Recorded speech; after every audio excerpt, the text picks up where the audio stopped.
Friends, రాత్రి వేళ మన భూమి అంతరిక్షం నుండి ఎలా కనిపిస్తుందో ఎప్పుడైనా ఊహించారా? సాధారణంగా చీకటిలో అక్కడక్కడ దీపాలు వెలుగుతున్నట్లు కనిపిస్తుందని మనం భావిస్తాం. కానీ శాస్త్రవేత్తలు తాజాగా విడుదల చేసిన డేటా ప్రకారం మన భూమి ప్రతి ఏటా మరింత ప్రకాశవంతంగా మారుతుంది. అయితే ఒకవైపు వెలుగులు పెరుగుతుంటే మరోవైపు కొన్ని దేశాలు మాత్రం చీకట్లోకి జారుకుంటున్నాయి. అంతరిక్షం నుండి చూస్తే మన భూమి రాత్రిపూట చూపిస్తున్న ఆ వింత మార్పులేంటో ఇప్పుడు చూద్దాం. ఈ పరిశోధనను జర్మనీలోని రూర్ యూనివర్సిటీ బోచుం శాస్త్రవేత్త క్రిస్టోఫర్ కైబర్ నేతృత్వంలోని బృందం నిర్వహించింది. 2014 నుండి 2022 వరకు నాసా మరియు నోవాలకు చెందిన శాటిలైట్లు పంపిన హై రిజల్యూషన్ డేటాను విశ్లేషించి నివేదికను రూపొందించారు.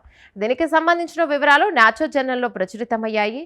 ఇక ఈ వెలుగును ఎలా కొలుస్తారు? ఇందుకోసం శాస్త్రవేత్తలు VIIRS అలాగే DNB అనే అత్యాధునిక పరికరాలను వాడారు. ఇవి రాత్రి 1 నుండి 4 గంటల మధ్య భూమిని స్కాన్ చేస్తాయి. గత 8 ఏళ్లలో ప్రపంచవ్యాప్తంగా రాత్రిపూట వెలుగులు సుమారు 16% పెరిగాయని ఈ శాటిలైట్లు గుర్తించాయి. అంటే సగటున ప్రతి ఏటా 2% వెలుగు పెరుగుతూ వస్తోంది. ఈ వెలుగుల పెరుగుదల ప్రపంచమంతా ఒకేలా లేదు. భారత్, చైనా వంటి దేశాల్లో పట్టణీకరణ వేగంగా పెరగడం వల్ల రాత్రిపూట ఈ దేశాలు మరింత ప్రకాశవంతంగా మారాయి. అభివృద్ధి చెందుతున్న ప్రాంతాల్లో వెలుగుల ఉద్గారాలు ఏకంగా 34% పెరిగినట్లు శాస్త్రవేత్తలు గుర్తించారు. అంతరిక్షం నుండి చూస్తే ఈ మార్పు చాలా స్పష్టంగా కనిపిస్తోంది. మరోవైపు కొన్ని దేశాలు రాత్రిపూట చీకటిని కావాలని కోరుకుంటున్నాయి. ఉదాహరణకు ఫ్రాన్స్లో విద్యుత్ ఆదా కోసం, కాంతి కాలుష్యాన్ని తగ్గించడం కోసం అర్ధరాత్రి తర్వాత వీధి దీపాలను ఆపేస్తున్నారు. దీనివల్ల అక్కడ వెలుగులు 33% తగ్గింది. ఇక యుద్ధం వల్ల ఉక్రెయిన్లో వెలుగులు భారీగా తగ్గిపోయాయి. యూరోప్ అంతటా సగటున 4% మేర రాత్రిపూట వెలుగులు తగ్గినట్లు శాస్త్రవేత్తలు గుర్తించారు. అతిగా వెలుగు ఉండటం కూడా పర్యావరణానికి ముప్పు అని శాస్త్రవేత్తలు హెచ్చరిస్తున్నారు. కృత్రిమ వెలుతురు వల్ల పక్షులు, జంతువుల జీవనశైలి దెబ్బతింటోంది.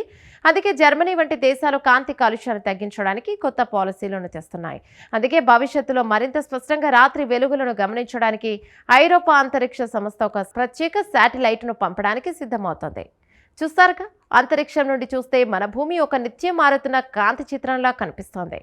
అభివృద్ధి ఒకవైపు వెలుగులు నింపుతుంటే మరోవైపు పర్యావరణ స్పృహ చీకటిని ఆహ్వానిస్తుంది. వెలుగులోకి వచ్చిన ఈ కొత్త డేటా భవిష్యత్తులో విద్యుత్ వాడకం, ప్రకృతి సమతుల్యత గురించి మనకెన్నో పాఠాలు నేర్పుతుంది. ఈ స్పెషల్ ఫీచర్పై మీ అభిప్రాయాలను కామెంట్ ద్వారా తెలపండి. వీడియో నచ్చితే లైక్ చేసి ఛానల్ను సబ్స్క్రైబ్ చేయండి.